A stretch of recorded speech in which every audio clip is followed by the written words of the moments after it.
Are you a landlord? Are you considering putting up your rents?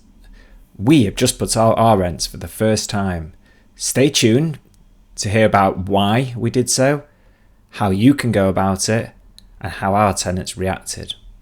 But first, to our news story of the week, which is that Tesco workers in their distribution centres are arguing about a pay rise.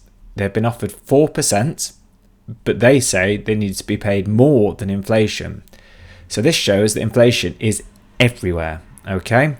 What this will mean, who knows, but I suspect that in the end they will agree some kind of compromise around, say, the 5% mark, which means their wages are going higher, which means Tesco probably in June will raise their prices even more than they have done already, and inflation goes higher and higher.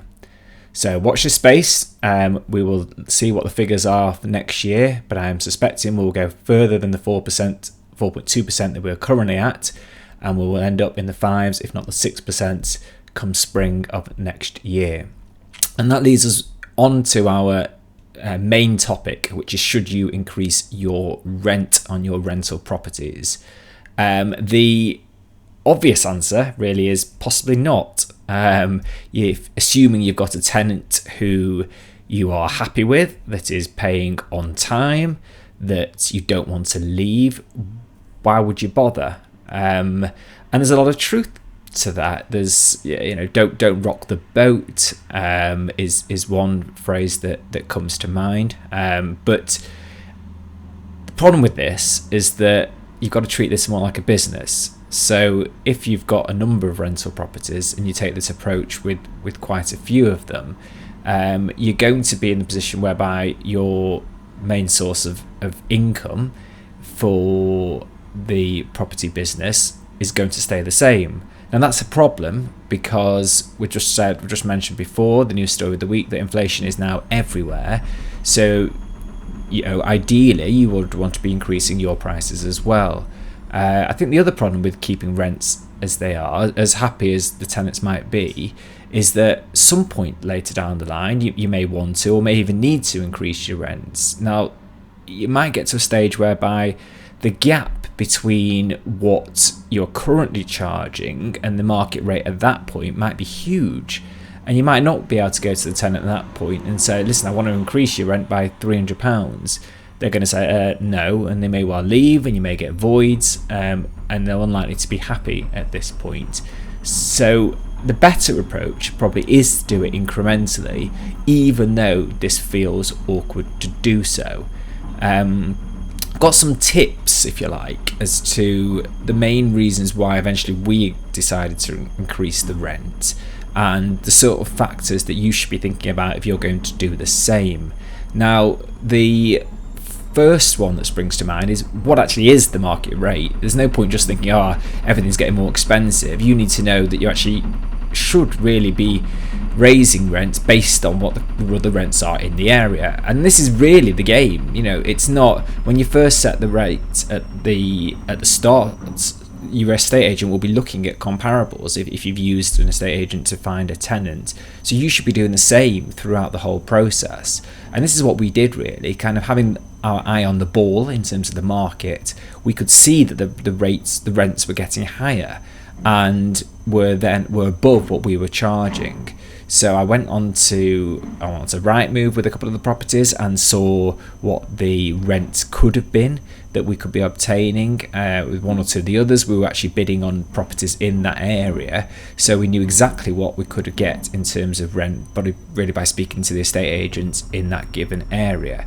So we'd got to a point, and this was the 4 sort of buy-to-let properties that we had, that we wanted to raise the rents because we were undercharging.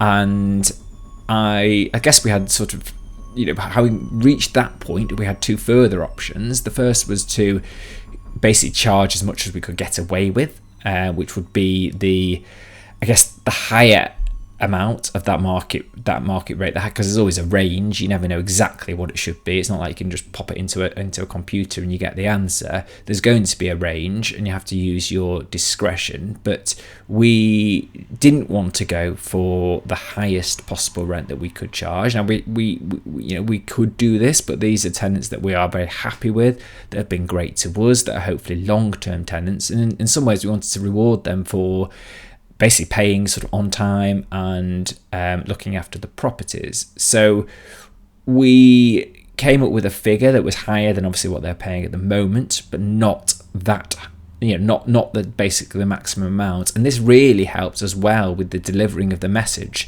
that we gave to our tenants. So I double checked everything. I'd worked out what the maximum the market rent could be on Rightmove. Simply press the to rent button on Rightmove, click the box to let, so you can see the kind of rents that have been achieved in the area.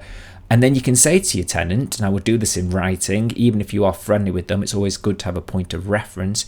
And I would say to them, so we've got to this point. Thank you so much for being our tenants, for looking after the property, but we have decided to make the decision to increase the rent. And explain to them what the market kind of rent currently is. Explain that you're not going to charge that amount, and basically explain that this is in line really with what the market is charging.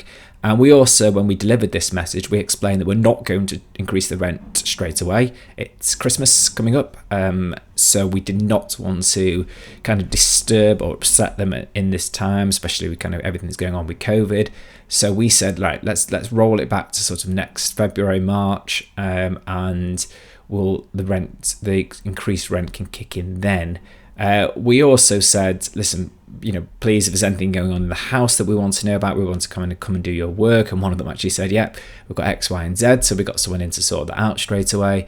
And we said that, we'll keep everything under review, and hopefully, won't be raising the rents for at least another year on top, assuming the market doesn't do anything crazy. As well, to soften the blow, some of you may have seen the LinkedIn post from last week. We sent some nice Christmas presents, and all in all, I think they took the message really, really well. One of them didn't respond for about a week, which was a bit ominous, but in the end she did, and she said she was happy. And one of the phone calls I had was, he said, yeah, he completely gets it. Inflation is everywhere. Why should you miss out as well? So this is really what we did.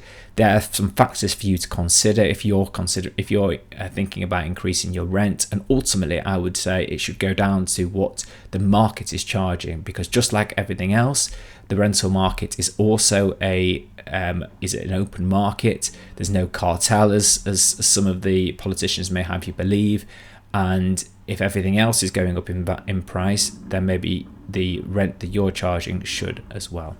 Okay, so I hope you found this useful. If you did, please hit the like and subscribe button. And the content of this podcast is for general information purposes and not a recommendation to act. Please contact us or financial advisor if you would like to discuss further. It's gary.financialfreeman@gmail.com. Thank you for listening and watching. Goodbye for now.